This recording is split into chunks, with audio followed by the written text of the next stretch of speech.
everyone. Welcome to The Heart of It, where we talk all things family life from a Christ-centered and Orthodox perspective. I'm Clara Bertan, and I am just so thrilled to have with us on the podcast today, John Abdou. Welcome, John. Yeah, thank you. Okay, so John, I'm really excited for our conversation today. I want to introduce you well. Okay, so you are currently an athletic director at UC Irvine. You are the former athletic director for the USA water polo team, just a little thing that you used to do. You're a longtime servant and coach and somebody who's really interested in leadership and spirituality and sports and how all those things connect. And I'm really excited for our conversation because I love hearing you talk about those topics. I know by God's grace, we'll have a really wonderful conversation today. Yeah. Thanks for having me, Clara. I'm happy to share. Awesome. So our conversation today, pulling on your expertise and some of your experience, is what does it mean for us to, as parents, raise a generation of leaders who have integrity, who know how to use their influence, who have a voice? What's the intersection of sports as far as that's concerned? How does that relate to spirituality and our faith walk, and how all of those things connect? But before we dive into some of our questions, I was wondering if you would do one fun would you rather intro with us. Okay, awesome. So this is a fun one. Okay, so if you had the choice between the rest of your life only being able to whisper, speak in a whisper, or shout, what would you choose? A bit of unfair question, I know, right? Hopefully that's never, a choice you have to make. But either whisper only for the rest of your life or shout. Is that starting like now? Forever. For now till for eternity? Yes, yeah. I would probably choose whisper because I've had to shout a lot in my life already. So it being as old as I am now, I've already been shouting. So khalas, I'm ready to whisper and have some quiet later in life. Who wants to shout when you're 67 years old? And then, this is it. So I'm ready to whisper and be okay with that. As long as everyone else around me had to whisper as well. I think it's they can all be quiet. You don't want to be the only one whispering while everyone else is shouting. Yeah, that would be bad. This is like the old guy now walking into the restaurant telling them to turn the music down. Like, how can I hear with the music so loud? Yeah, that's where I'm at in my life. So I'm okay if everybody is whispering. We can live in some peace. Yes. Well, I think also when you whisper, you have to kind of like lean in. A little bit. Malish? That means we get to be like closer together, right? You can talk, some fellowship around that. I'm okay with that. All right. No more shouting. I'm with you. Yeah, we're on a parent podcast too, right? So let's not promote shouting. Although I will say, to have to only whisper as a parent feels like a tall order as far as, but maybe the right one to make. Okay. That might be one of those crippling things that God gives us to make sure that we're parenting properly. Yep. Right. Yeah. Okay. To use our voice and influence well. Okay. Good. That's actually a really beautiful segue. Yeah. There you go. Yeah. Okay. So let's dive in then as far as, where's the beginning of all of this? I think leadership for a lot of people, John, can mean different things. So, or it can play out even differently as far as role, context, the different positions that we might find ourselves in. And so how do you define godly, biblical leadership? What does that look like for our children in everyday life, at school, at home, with friends? So kind of give us a starting foundation a little bit. Yeah, I think it's a really, really important question, and one I've struggled with for a long time. And so, you mentioned I'm interested in this. I'm interested in it because I've been thrust into leadership positions for the vast majority of my life and have had to lead teams and organizations and all of the above. And to really lead effectively at a high level, you should be very introspective about it and reflective about it at all times. And so I've had a lot of struggles, a lot of challenges around that. But I would say that some of the things I've learned, or how we've, I think, gone to this point of a conversation like this, is I truly believe that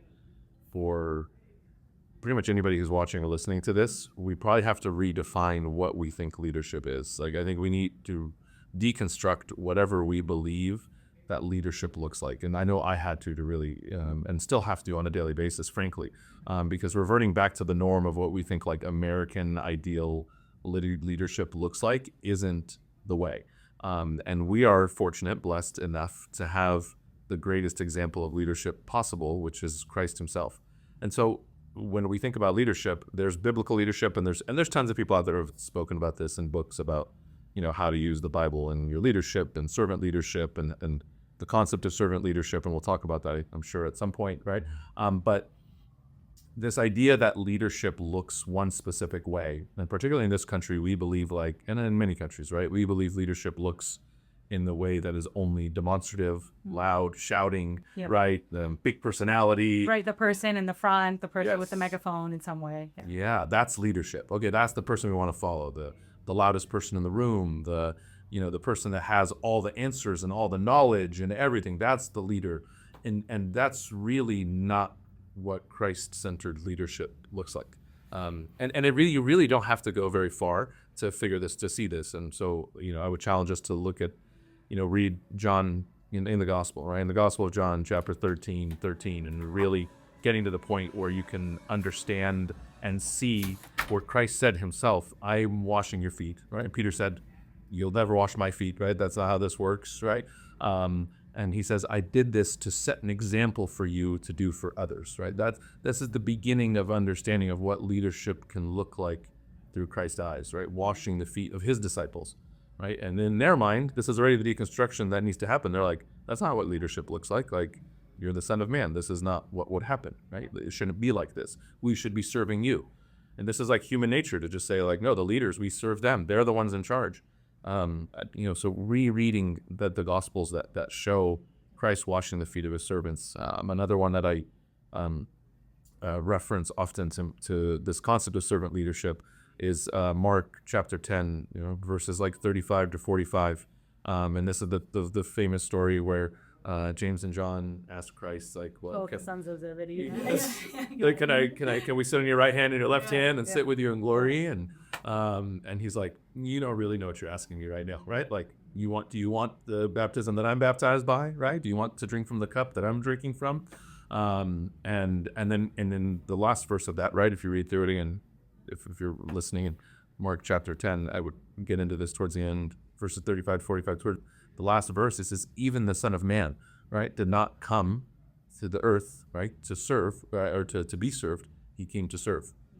And when we hear like secular concepts of like servant leadership, like anybody right now could go take a class at like Harvard Business School or something in servant leadership.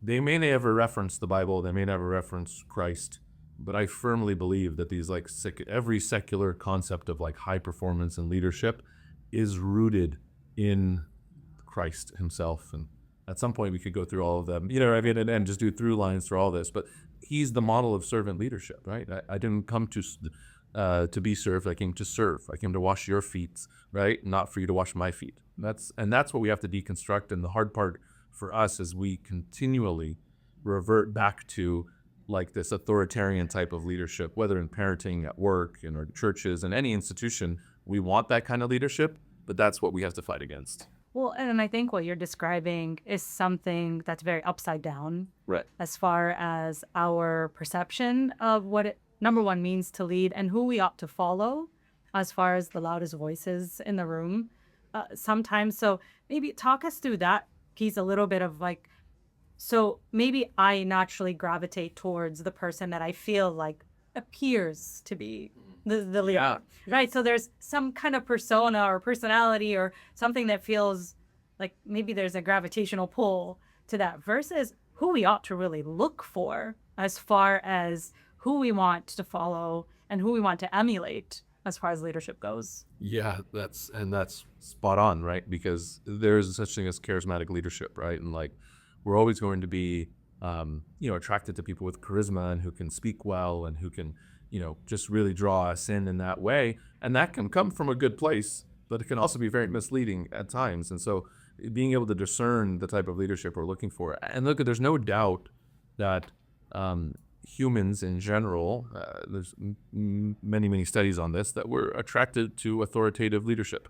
There's a reason why there's always a rise in dictatorships or around the world, government-wise. Like strong leaders who lead in that way, like human nature, we tend to be more attracted to this like authoritative dictatorship type of, role of our leaders. And that's not. It's exactly what Christ tried to overturn. This upside. You use the word upside down. This is exactly what Christ tried to overturn with the incarnation and being here on earth. He flipped that on its head.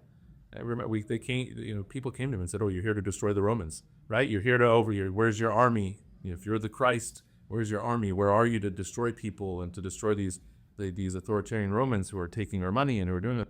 And he said, no, that's not what I'm here for. But their idea of the leadership was the opposite of that.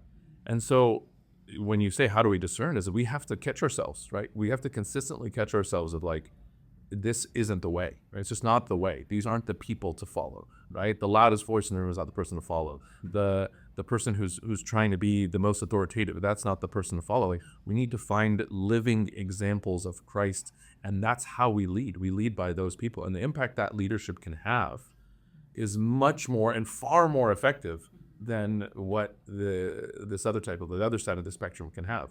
But we have to understand that as humans in a fallen world, that's the norm we're going to revert back to. Yeah. Well, I love that idea that you're presenting, that there's a discernment that's required in that, to maybe step back a little bit and to not necessarily allow ourselves to just be swayed by what feels kind of natural as far as leadership goes, and that we ought to step back a little bit and examine that. And so talk us through a little bit, John, as far as how this relates to parenting, in the sense of recognizing that maybe I as a person, as a parent, I might not be called to a space of formal leadership. My child might not be called to a space where, he's the team captain, or she's leading, this, student council, or whatever it might be. So how do I discern as a parent, and then help my child discern, where we ought to follow, where we ought to lead, where is it appropriate in these spaces? Where should we push a little bit, and where should we step back?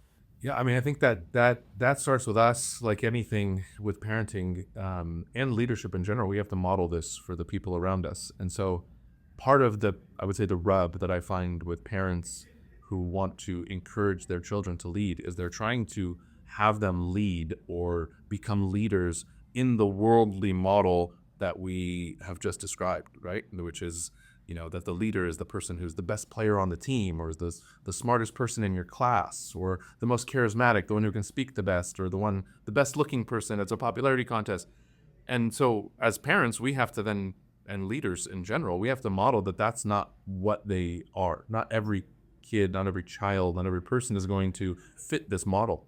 I mean, St. Paul tells us very directly, like, has God not made foolish the wisdom of this world? So why do we continually go back to the wisdom of this world? Well, you need to get this specific title, and you need to get this specific, role, or you need to do this specific thing. Or if you're not scoring goals in your game, or you're not scoring baskets, then you don't have a really strong role on this team. Are you adding value? Are you really adding value? Yeah. And so we have to start, again, deconstructing our idea of what leadership is, and then recreate what the value is that our children can bring, right? Again, the sons of Zebedee, right? What did they really want there when they were going to Christ? They wanted, if we took this to like today's world, they wanted a title. That was like two guys going to their boss and saying, like, I'm ready. Promotion. Yeah, I'm ready to be vice president, right? Like, I got it, you're president, I'm not gonna take your job. But, I've been a manager for so long, or a director, and now I want to get promoted up to VP. And he's like, and he looks, you really want to be VP? Like, are you ready to take on what it means to be, like, do you understand what leadership is? Let me show you what leadership is. And so that's the type of, as parents, the modeling we have to do. Okay, you want to be captain of the team? You want to run student council? You want to start a club at your school? You want to do all these cool things? Well, let me show you what leadership really means. It means this is the cup you're going to have to drink from. It's going to mean that you're going to have to serve these other people. Are you ready to wash the feet of others? Or do you just want the title of captain, right? Or do you want it? And I think this is the biggest lesson we can teach our children, is to find their worth and their value in a number of different ways, in all the Christ-like ways. But and we've probably seen this as, growing up in our churches and in this country, and culturally, the cultural aspects that come into this, that as a lot of parents, including my own, God bless them, right? They wanted us to develop as leaders in the worldly model of what it was, and didn't necessarily always value the Christ-like things that we were trying to attain, And again, I don't want to offend anybody when I say that, but this was part of the cultural gap that we had. This is why everyone was supposed to be a doctor, engineer, or lawyer along the way, right? Because we didn't value that maybe this person can become a teacher, or maybe they just serve, right? Or they can lead to their ability. There's a quote that I always use in talking to teams when they ask, well, who's going to be captains or leaderships? And we can deconstruct that a lot, but it's like, you lead from where you're at.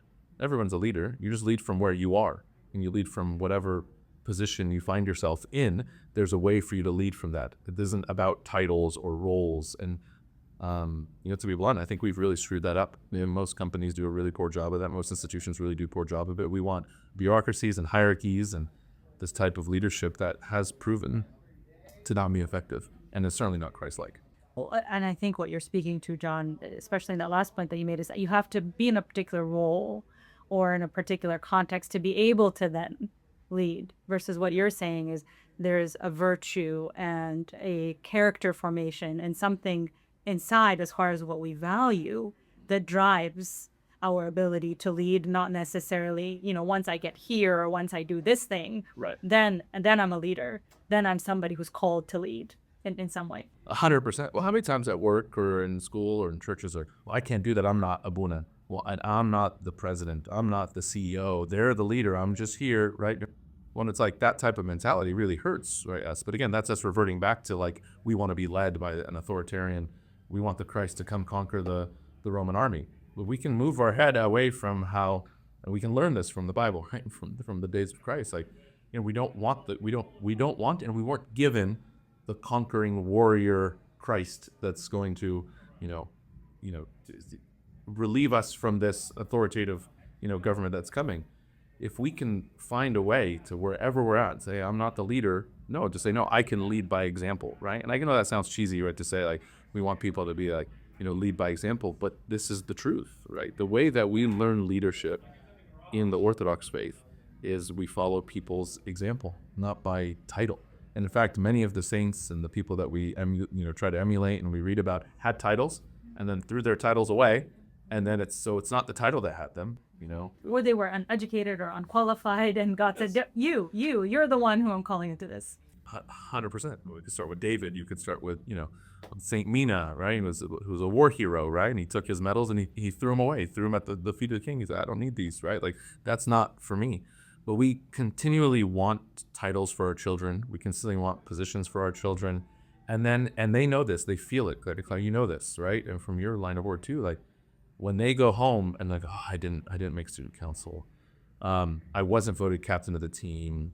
I didn't score a goal in the soccer game today. And they're like, oh, it's okay, Habibi, you're going to be all right. And it's like, instead of like trying to comfort them because they didn't fit into the systems of the world leadership model that we, again, have defined that isn't the right one anyway, why aren't we promoting the other things and really overvaluing the fruits of the Spirit and the other types of leadership that the Bible teaches us? Well, and what you're speaking to, John, I think is so profound in the sense of what are we communicating, number one, that we value as parents? How are our children internalizing that and using that to assess their own worth and value and contribution to whatever place that they're, thinking, whether it's sports, school, friend group, any context, church.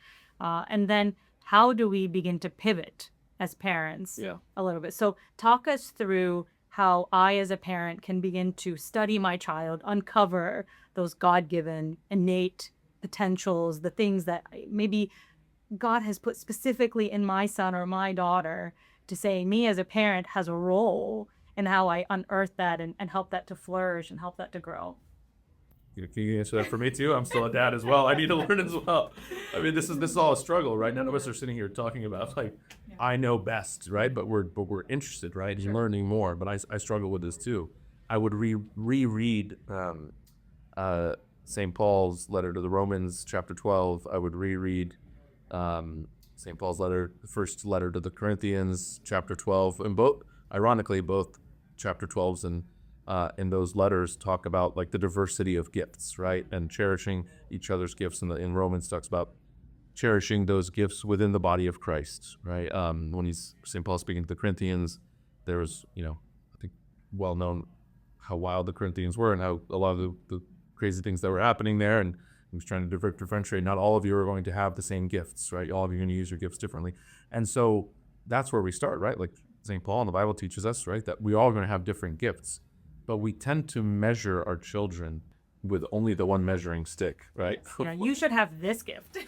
Yeah. Well, why don't you have the same gift I had, right? Yeah. Well, I was an engineer, so you're going to be an engineer. Or your cousin had, or so-and-so at church has. Yeah, all the time. And we're all very guilty of this. And so the beginning of this is really has to start with that knowledge of that not all gifts are going to be the same, and we can't use the same metric for each child and what their gifts are, right? And Christ says in St. Luke, you will be measured by how you measure, right? We can't measure everyone the same way, right? That's not how we will even be judged on the final day. So again, the wisdom of this world, the foolish wisdom of this world, continually takes us back to this metric. Albert Einstein says, if you judge a fish on its ability to climb a tree, it's going to feel like it's failing on a daily basis, right? Like that's like very profound, right? This idea that, okay, well, you're not looking like every other kid or this standard that I want, then that kid's going to feel like they're going to internalize and they're going to feel like they're failing all the time. So there's another great researcher, I believe is David Yeager. He's up at Stanford, and he's in child development, human development. And I was listening to one of his talks, and like he took 100 years of like child development and like put it in one slide, right? And one slide of this 100 years of longitudinal studies around, child development is that children flourish when they are seen and acknowledged for what they are. They are hooked on status and being seen and valued. And what we have failed to do as parents and as leaders throughout the course of history over 100 years is that when kids come to us with one of their gifts or a talent of theirs, we try to redirect them into another way, or we judge them because it's on a skill that, we're really happy about, or they go that route. So your kid comes home and they're getting a C in math, but they're getting an A in history. But in your mind, they need to do well in math because otherwise they can't be an engineer if they're getting C's in math, without looking at that A in history and English and saying, well, maybe their skill set is somewhere else.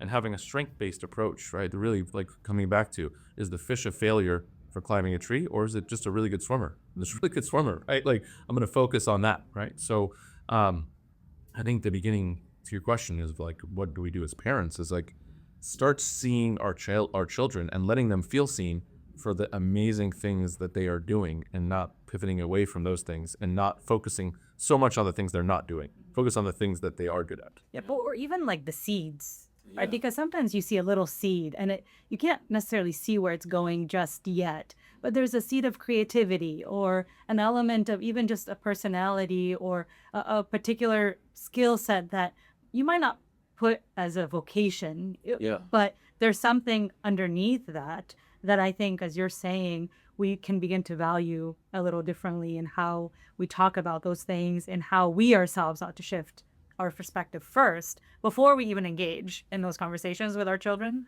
Yeah, we better shift our perspective first. I started giggling because I how many, and I'm sure you can say, testify to this, but how many times have we been at a church gathering or anything within a social setting, a fellowship amongst and our brethren and sistren, right, in our parishes, and kids come up to us and they say, well, where are you going? Like high school kids, well, where are you going to college next year?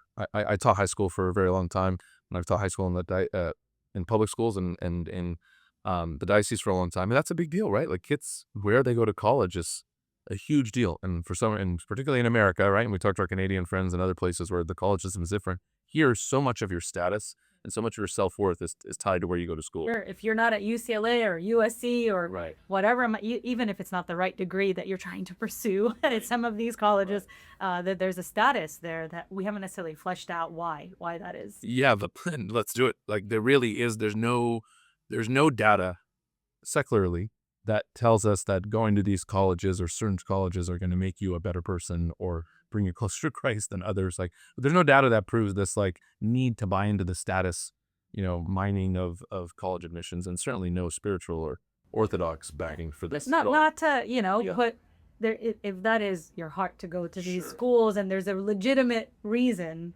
for that, aside from just that this is what I thought or that was the plan. Yes. In some way, like what's the substance behind that, right? That I think that's what you're trying to get at. Yeah, what's the substance of these decision making? And then because the inverse is the issue. The issue isn't necessarily there's nothing wrong with success. There's nothing wrong with pursuing the highest levels of what we're trying to pursue, right? And I'm not saying don't go to Harvard Medical School or Johns Hopkins or don't go to Stanford Engineering. I'm not saying those things. I think as Christians we ought to pursue excellence. That's manifesting your gifts, going back to St. Paul to the Corinthians and Romans, right? We want to manifest those gifts. But now you asked about the diversity of these gifts. The amount of those people who can actually achieve in those areas or have access to those spots is limited, across the country, let alone within our microcosm of where we're at, And so in that same conversation at church, when those kids come up to us and say, and they're all in a circle, or we're in the Sunday school class, the Sunday school teachers, and you're teaching high school, and everyone's going to go around and say, where are you going to college next year? Right? Where are you going to be? And the one kid says USC, and one kid says UCLA, and another kid says Stanford, and somebody says, I'm going to the East Coast, and I'm going to Harvard, and this is all good stuff. And then the kid raises their hand and says, I'm going to Glendale Community College, right? Or I'm going to Cal State Northridge. I'm going to Long Beach State. Those conversations and those kids need to be met with the same enthusiasm and the same ability of seeing valued and seen as the others. Yeah. And that's where has the system and the metrics of the world, are we bringing that into the church? Are we bringing that into our cultural landscape, which can be very harmful, to be honest? Like telling that kid, oh, you're going to Glendale Community College? Malish, Habibi, it's okay. You'll find your way. And, and I saw a parent do this just recently. No, again, not to name names. And then that kid, you see the demeanor on the kid's face just drop. And the kid was like, no, actually, I chose to I got into the UC schools. I got in other places, but I chose to go to Glendale Community College. I have a plan. This is where I'm headed. This is actually what's best for me.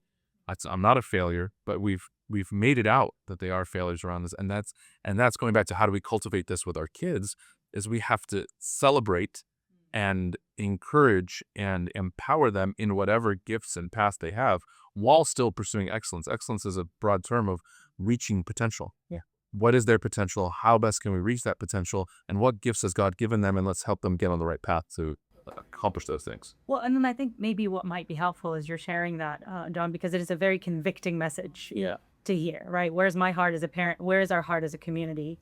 Right? How are we speaking into these things? How are we breathing life or sucking the life out of some of these joys and dreams and giftings that our children and the next generation are pursuing? How do I then, as a parent, see maybe my kiddo who doesn't have the traditional, whether it's sports or academic gifting, how do I begin to broaden my scope of that? Maybe as a parent, my heart and my intention is to see that unique gifting, but it's a little harder because it's not fitting some traditional sense of what I've known or what I've experienced as potential or as gifting. Yeah, and then this is where I think all of us as parents, and I think, and again, I mentioned my parents. My parents inevitably, like with prayer and with time, understood these things. So I think for all of us, the humble advice I'd give, which is for myself and for all of us, is to really sit with ourselves in prayer, and also sit with ourselves in the scripture, like all the scripture that we've already referenced, right? Like to know what's true. Again, for me personally, the example was I really wanted to be a teacher. Like I really wanted to be a teacher. And it was mainly because I admired the teachers I had within the church. I really, really admired them. Like those, I looked up to them. I was young, I looked up, and there were these servants in the church, and they were like, this is what men should look like. I thought those were my role models for men. And most of them were teachers, right? Our head of Sunday school growing up, God bless him, he was a middle school principal and a teacher, and like I really admired him. And then my grandpa was a headmaster of a school in Egypt, and my dad was like always teaching Sunday school. My mom always taught Sunday school, and then all the Sunday school teachers. Like I wanted to be like them, but yet when I went back to my parents and said I want to be a teacher, they looked at me and they said, "Are you sure that's the path you want to go on?" Like my dad was an engineer, Oh, you don't want to be a doctor? You don't want to be an engineer? You want to be a lawyer? You're going to be poor? Like, how are you going to get married? And, All the future prospects, like everything attached to that. Yeah. And it was like really hard for them to get, no, like, I'm going to go to school to be a teacher. Well, why would we pay for college for you to become a teacher and all those things? Or like, how are you going to navigate all that? And so it was a difficult conversation, but I felt like that was my calling. I felt like that's what I wanted to do. And, over time, again, my parents like started to see that, and they started to see I started inviting them to like, when I'd get like a teacher award or like the end of the year banquet for the teams I was coaching, and they started seeing the impact of the kids and the parents, and all of a sudden you see their face drop and like, okay, now I get it, John, like what you're doing. Yeah. Began to click. Yeah. So there was something else beyond, right? And like allow me to pursue my calling. So it's not saying encourage your kid just to, do something that there's no road to it, but it's to broaden our perspective of what success looks like. And success can't always be the college. It can't always be the title. It can't always be the salary that's going to come with it, right? So how do we find means and ways to empower them to have a career and to have a life, but utilizing their gifts? And a lot of that, again, just comes from spending time with your children and being present with your children. And this is challenging for all of us, right? But when we're not present with our children always, and then we get the metrics back of the report cards, or watching their sports team and then not seeing them do exactly what you think was supposed to happen, even though you don't know anything about the sport, right? Then we come back and we judge them for it. It's really understanding where their gifts are. It's gonna have to spend some time with them. And it can be so deflating for a child to have that metric be the only way that they're seen or measured in some way. And what I'm hearing you say is being a prayerful parent, being attentive, being attuned, like just all the pieces that we know just make up good parenting, in general, give us a sense of where we ought to be spending our prayer, our time, our energy, as far as helping cultivate some of that gifting. And, I'll even share for me, because I guess part of the struggle sometimes is figuring out where to push and where to nurture dreams and where to inject doses of reality, right? Which honestly, my perspective is a little bit in the sense of like the world will do that for you anyways, right? So maybe as a parent, I'm not the one who has to do that. But I remember being in junior high, and we had an assignment where we had to pick a career for something to pursue when we had graduated high school. And I was between the very two difficult choices of being a world famous singer or a world famous actress. I laugh now, but I had to go to the librarian and get books and cite sources for these things. And I remember her telling me, this is a very unrealistic expectation that you have. Pick something more realistic. And she literally did not let me pick one of those two things, which obviously it's funny now, but I remember being really discouraged, really deflated. Obviously I didn't pursue any of those things, but I wish I had someone who said, what is it about music? What is it about movies? What is it about these things that you think would be worth pursuing? That voice wasn't there. Now, thank God I had enough people in my life that nurtured my heart and my potential in other way, but maybe talk to that parent who's trying to navigate that a little bit. Like, okay, this is what I see my kid really, excelling in, but that's actually not where they're saying they have an interest. And how do I navigate those pieces that maybe as a parent you have a little bit more experience and more attunement to, and you're trying to give that to your kid, but with, a lot of love and care in the process. Yeah, that's a great story and a perfect story and a good question, because there still has probably somebody's watching this or listening to this right now going like, well, that's unrealistic. I'm not going to let my kid just be a poet, right? They want to be a poet, and we're just going to let them. They're going to be, and they'll never make it through. Chase this acting dream that's going. Many unfulfilled dreams in my life. Yeah, but I think there's a discernment, or like, doesn't mean you can't be a poet. It doesn't mean you can't be an actress. But what are you doing along the way what is, to your point, what is it about acting that really good? Well, it's because I really like, being around other people and like just being able to speak and sing and oh, that's great. Well, what are some other ways that you can do that? Oh, I can do that as a teacher. I can do that as a speaker. I can do that as a facilitator. What is it about? It's because I really like people. Well, have you looked into social work? Have you looked into this other way of, again, how you wash the feet of others? How are you washing the way Christ taught us? How did you wash the feet? So there must be other ways for us to take those interests. And then we were talking off air, remember, like motivational interviewing, right? Like you can't just take whatever someone says to you and then just give them the answer right back. So the kids can't come to us as parents and say, I want to do this. And we say, no, that's not going to work, right? Right. Well, tell me more about that. Well, why are you so interested in that? What is it about that really lights you up? I see you kind of lit up right now. What is it? That's awesome. Let's talk more about it. And we see when our kids are lit up. And it may be about Legos. A kid might come and be like, I'm really lit up about Legos.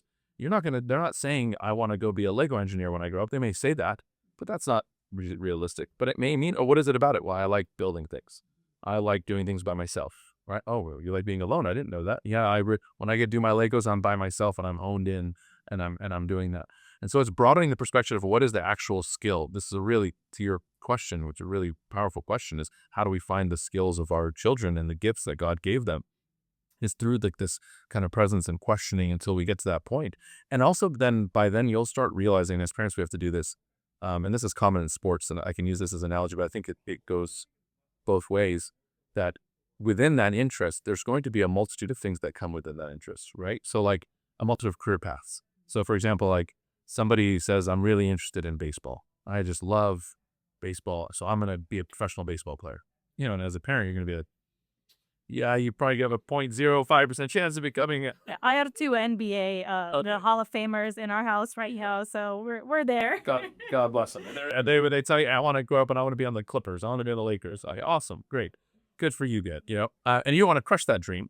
But to your question, as a parent, you're like, there's no chance they're making the NBA, right? Or if they do, some, landing in a bottle, God got them there. So, but we're not going to ride our whole college investment and all of our parenting around this 0.5% chance of this thing happening. Now we start, well, what is it that you love about basketball? What is it that you love about sports? What is it you love about being on a team?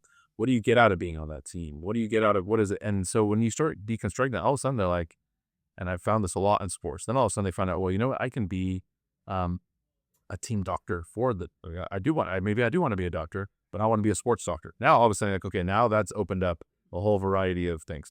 Well, have you also learned that there are athletic trainers within that space too, or physical therapists? I'm into sports, but here are like 8 other career paths in this medical field that you can do that maybe you don't make the MBA, but you could be a basketball athletic trainer, or you could be a therapist or a sports psychologist to help support them, or a mental skills coach to go with them, or to be somebody who's like the team manager on the team that helps organize and lead and direct all those things.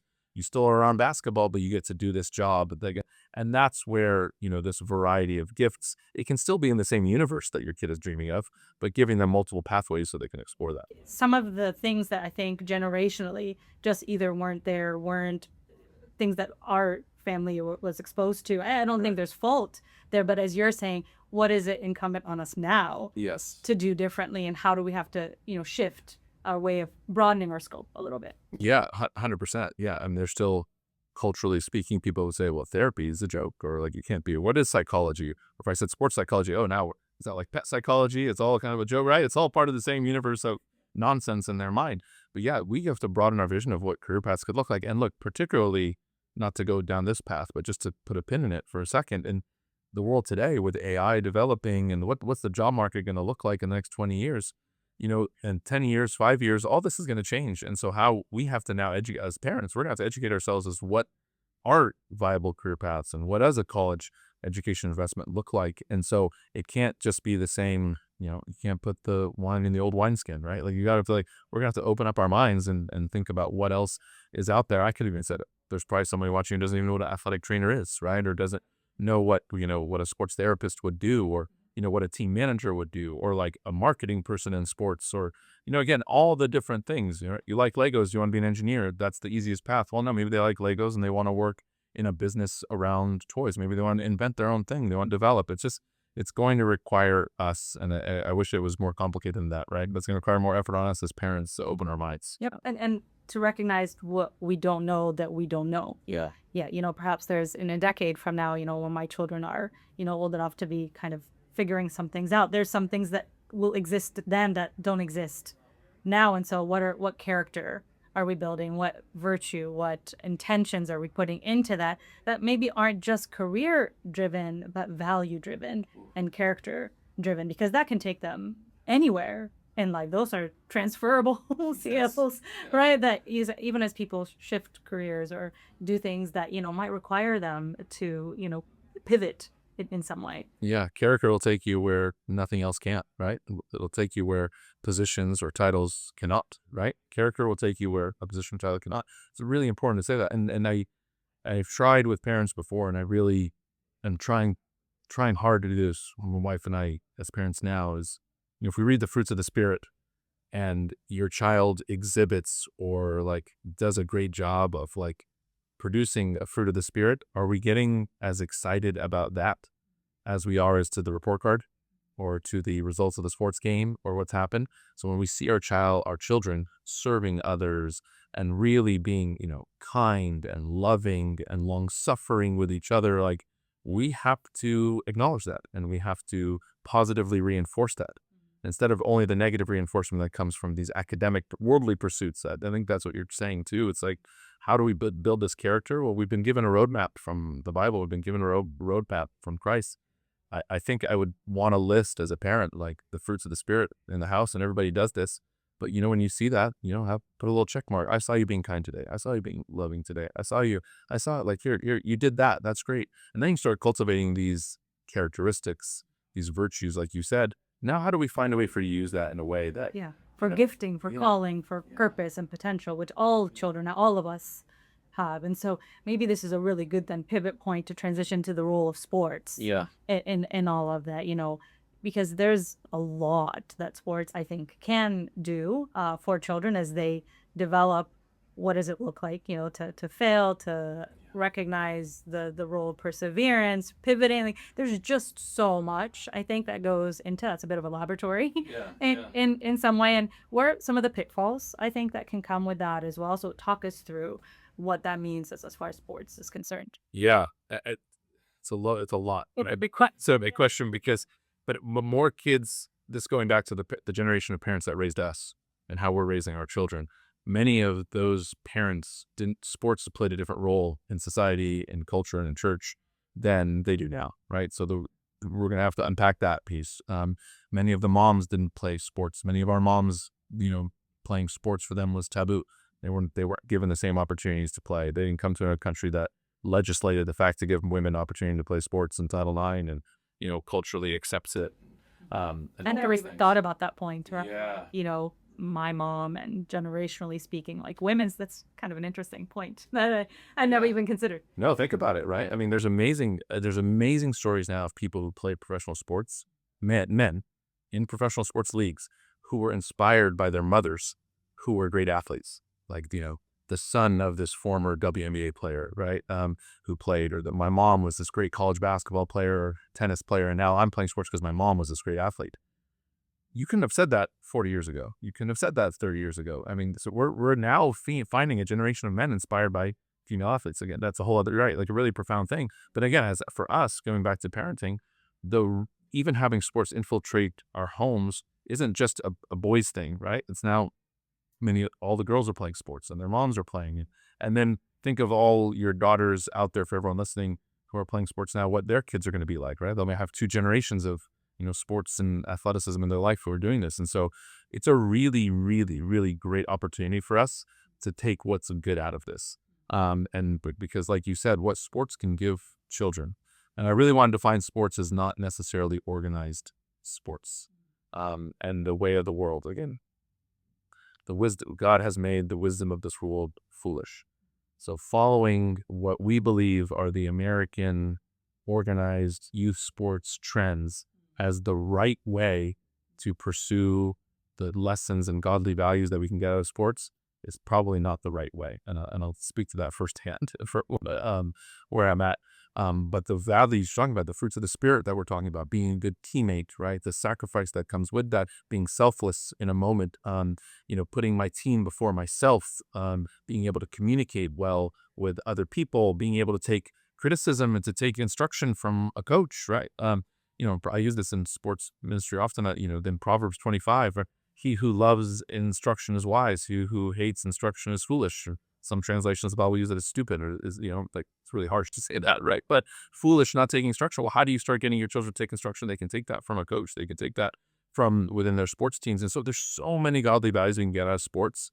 But I think what we have to caution as we navigate this as parents right now is there's a way to teach all those things within sports, and pursuing the way that has been given to us here, the structures of youth sports and, the professionalization of youth sports in America. At a very young age. Yes. Yeah. Yeah. We have to caution around that. I think we do. And a lot to say probably about that piece of it. Yeah. Yeah. And I don't want, I'm not judging all of us for doing it. So I'll be the first to say that somebody's probably watching this. Well, wasn't that your job for a long time? So I spent over 10 years developing our Olympic development program for water polo in the United States. So my job was to create the system and the ecosystem for us to develop and identify talent from ages 8 to 10 up till they become Olympians at the highest level. That's literally was my job on a daily basis, to think about this pathway and this process and the development of all these athletes. And now I left that job 3 years ago. And if you were to ask me to, what I think now or what happened, I mean, it would be like the the scene in Star Wars where, Darth Vader blows up the Death Star. I'm just made out like I created this evil thing, Yeah. and I just want to destroy it now, right? Like I want to go back and blow the whole thing up. Because what the end results of that is at this young age and this early identification in the processes, like we're taking away the joy and the ability to build virtue and characteristics, and only created a system of hierarchy, achievement, um, you know, movement, upward mobility in this, and really isolating a lot of kids and really helping only a few. And even those that we think we're helping, we're kind of hurting along the way in that process. And I know that for parents, there's a lot of parents out there who are really struggling with, how to navigate the club soccer world or the club basketball world out there with your children. And so I think it's incumbent on us to be really thoughtful about how we approach that. And then also the other side of it of how we can still use sports within the church and the diocese and our cultures and our communities and micro communities, and how to use those to teach the lessons that, God has given us. There's so much value there. I think you're speaking to all the value and the potential that comes from that, and then the potential pitfalls.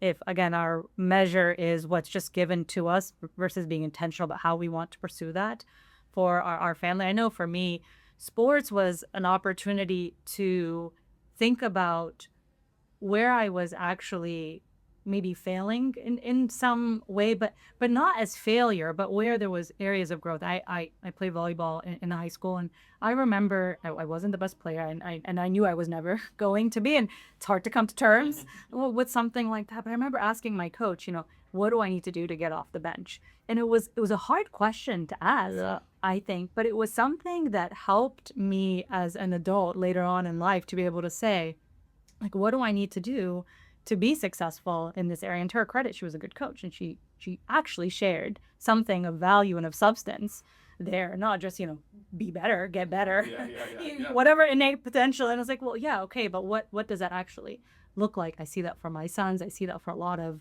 kiddos who are doing sports the right way. So help us then, like as parents, how do we figure out what does that right way look like? And maybe I'll throw in the question of them, how kids can sometimes idolize certain, basketball players or soccer players. And, there's some good that can come from that when there's real value assigned to it versus something, again, more superficial as far as status and, some of the things that we see in that as well. Yeah.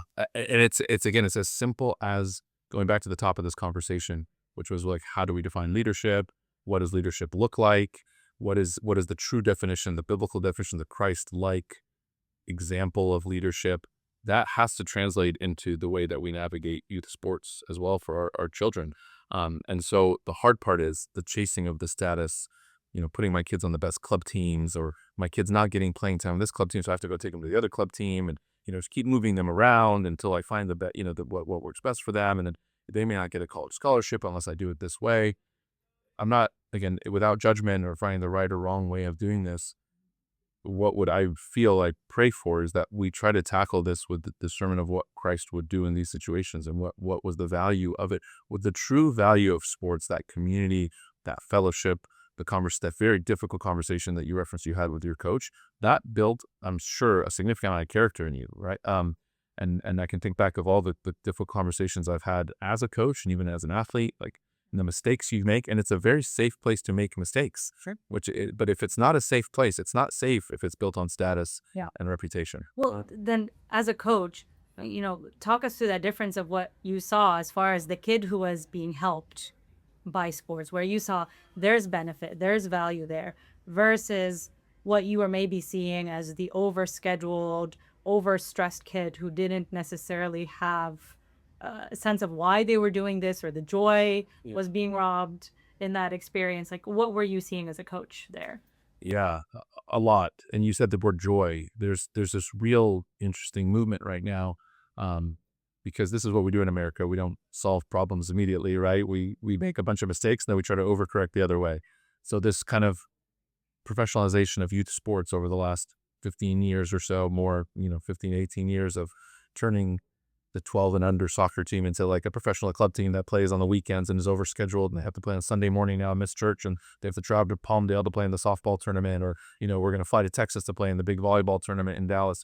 All those things didn't exist 15, 18 years ago. And we're old enough now to have experienced this throughout all of it as men and as women and as young people. The difference is that there's a pursuit now that there is some sort of transaction that's going to come from me being in sports. I pay a lot of money out of my pocket as a parent for my kids to be in this club sport. So there's an expectation that in return, I'm going to receive a college scholarship. I'm going to receive them getting into the best high school to play that sport. And what has happened over this 15, 18 years is that promise has been undelivered for the most part, right? You're getting a whole generation of parents now who have now realized, like, we lost every weekend of our lives to this club sport. My kid didn't even get the scholarship that they thought they were going to get. They aren't the college that I had hoped for. It wasn't some big name college that I was dreaming about for them to go to UCL or USC. And you start realizing there's not that many spots for them. And so there's this overcorrection now of saying, like, well, wait a minute, maybe we messed up. Maybe as a society, we put too much pressure on this. And I was just reading this a couple months ago. Disney and ESPN are partnering on this project to take back youth sports. Right, we're going to bring the joy back into youth sports, and we're going to dump millions of dollars into a campaign to get parents to make it fun again and stop yelling at the referees and, stop yelling at each other. Let's make this fun again, as opposed to tackling the system that brought us this problem in the first place, right? Like, we're not going to overcorrect this with a, PSA campaign of like, be nice to each other in youth sports. We're going to have to change the system. And the way it's changing now, though, is that value proposition is starting to drop. So how, as a parent, do I find the right thing? Is I have to take myself out of this transactional approach to, like, my kid is going to get these benchmarks, these outcomes from being in the sport, to then finding the environments. And there are places that can do it right, which what you described, that is going to teach character and that is going to use this to have a biblical support of how we want to raise our children and give them the positive role models that come out of that. And I think there are enough, the second part of your question, of enough role models out there that we can follow. We can find good athletes, men and women, who are, followers of Christ, who are trying to do things the right way. And so I think there are ways to navigate it, but you have to really deconstruct what the value proposition you really want out of your kid from sports to be. Yeah. I think that's a really profound point in the sense of, like, what are you investing in? Correct. And if you know that it is something that can take your kid beyond the sport, beyond what you're hoping. And I mean,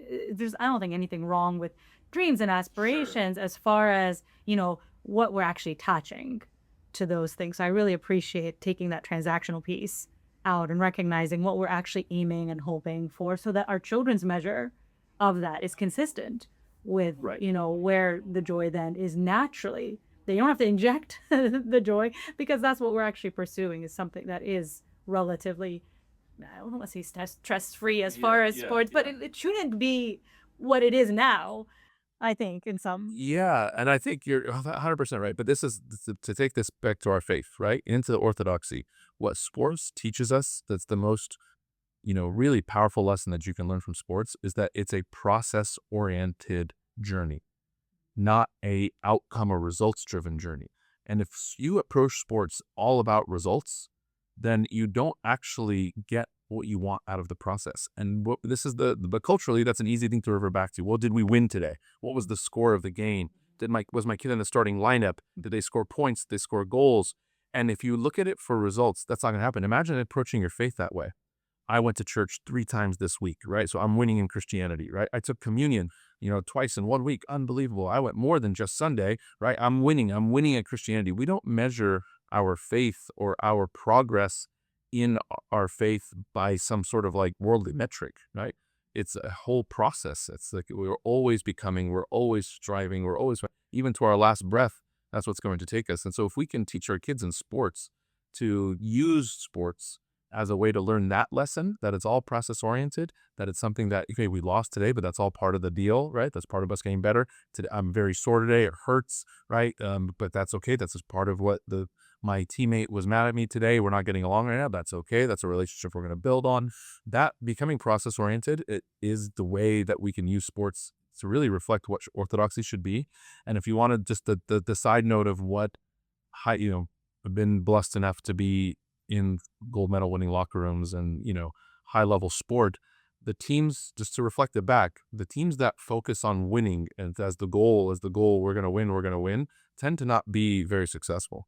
If you really took a deep dive into the highest performing athletes and highest performing teams, they embrace the process. They embrace, like, there was never at any point in some of our Olympic locker rooms where something on the wall said win a gold medal or win or anything. It just said we're going to work hard today. We overestimate what we can get done in one game or in one moment, and we underestimate what we can get done in a lifetime of being involved in something. And so, really, again, as parents, stop looking for the results and the immediate outcomes and the immediate wins that come to this. Yeah. Well, I love that so much because you're speaking to the process, to the growth, whether that's in sports and leadership at school, within a friend group where you're trying to work something out in our own parenting, right? As far as us growing, in areas where we have lack and weakness and what God does in our hearts through that process. And, maybe to connect the leadership piece and the sports piece, talk to us a little bit about the way that discipleship and mentorship plays a role in that, because I think that's a way that can, or something that can exist maybe outside of sports. Yeah. A little bit. Maybe I don't have the most athletic kid, or a kid who's not necessarily interested Sure. in this, and that's okay. But how do I still get doses of what's valuable about discipleship and mentorship outside of some of those organized kind of activities? Yeah, but that is so powerful, and we may not be giving enough breath or attention to this idea of mentorship and discipleship, really. And I know Rediscover I Am and other, part of we're trying really hard, right, to develop, mentor, couples in the marriage, right, to mentor other couples, and I think part of the organic. Like, I love the conversation that you shared earlier about you and your coach, right? Like, you and your volleyball coach just saying, "Hey, like, how do I get more playing time, or what gets me off the bench?" Like, and that was a mentor or teachable moment for your coach to be with you. And so unless we create these types of moments for our kids, they're going to be lost. And so, as parents now, very practical ways for us to address this, right? If you do have a child who is pursuing sports in some way, or any academic endeavor, or any of these things, having them talk to somebody who's in college right now, having them talk to someone who's just outside of it, because you will get a sense of this, was it worth it for you? So if you're a parent who's out there struggling with your kid's 10 and under soccer team and how much they're traveling and what it was like, there's a whole slew of parents who have done this for 10 years and now their kids are out of it and now their kids are in college. Like, talk to them about their experience, what it was like for them and being there with them.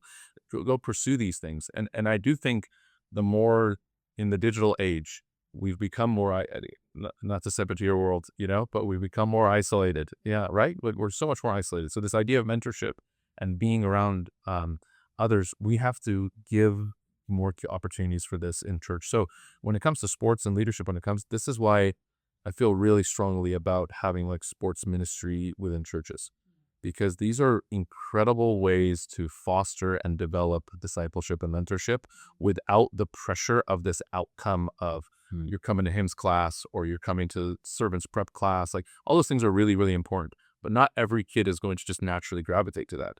And some kids won't share, but this as a therapist and in your world.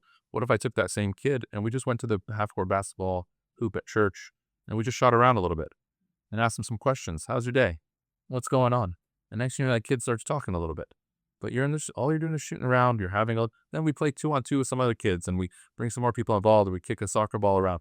Those kids are going to be more open to share. And that's how we create those bonds and those discipleship kind of moments that won't happen on their own, since we're all kind of, isolated, just chasing the goal of making the soccer team or making, winning the game. Yeah. Well, and what you're speaking to is very relational, right? As far as we think of what transforms hearts and what brings us closer to Christ and what pulls us towards the church, it's all relationships. It's all being seen. It's every time that we meet with Christ in some way, whether that's in an experience actually of a spiritual type of experience, or through someone who's emulating Christ or giving us doses of that. And so maybe as we wrap up our conversation today, John, if I'm a parent, I feel a little bit unsure, overwhelmed as to how I can start to think more intentionally about cultivating leadership, or whether that's in an area of sports or academics or gifting with my child. Like, where can I start to start thinking about this a little bit differently? Yeah. I think the first practical pieces are go back and read the Gospels and the Scripture that. Okay, we'll have homework now. Yeah, we gotta do that. We gotta read John 13, read Mark 10, read read Nehemiah, right? The story of Nehemiah and in the Old Testament and like what he went through as a. We want some opposition. Yeah, Yeah, yeah. that's a good. It's a good story to learn good from. story. Yeah, to try to learn from. Read Ecclesiastes. It's a really really important. King Solomon gives us a lot of advice. One of my favorite verses from Ecclesiastes is like, don't listen to everything that everybody says because you might overhear your servant cursing you, right? Like that's incredible leadership advice, right? Like you can't pay attention to everything that everybody's saying, right? Especially when they're in a leadership position and as you're cultivating leadership in your children, not everybody's opinions counts and not everyone's going to be for you. And so having rabbit ears, as they say, right, about everything that's happening and very easy to have with, social media and like the trends or even within parent groups. If we're all fostering the same thing, it's much easier for us to develop this. So if we're feeling overwhelmed, like we got things to read, right? Take your kids reading through Proverbs, right? What wisdom really is. Like the bottom line is can we teach our kids wisdom versus knowledge, right? That's the bottom line. Like, can we teach them to be wise, faithful servants? The leadership and all those things are byproducts. Same thing. If I can teach athletes, we can teach athletes, create an environment to like become really great athletes in the sense of how hard you're going to work at your trade and how embrace how much of the process you're going to embrace, then winning is a byproduct. We'll probably win, we'll probably be okay, but you got to learn these things first. Our kids are going to be okay. Let's believe it or not, our kids are going to be amazing and they're going to find awesome, incredible ways to use their gifts in careers and whatever their talents are, they're going to happen.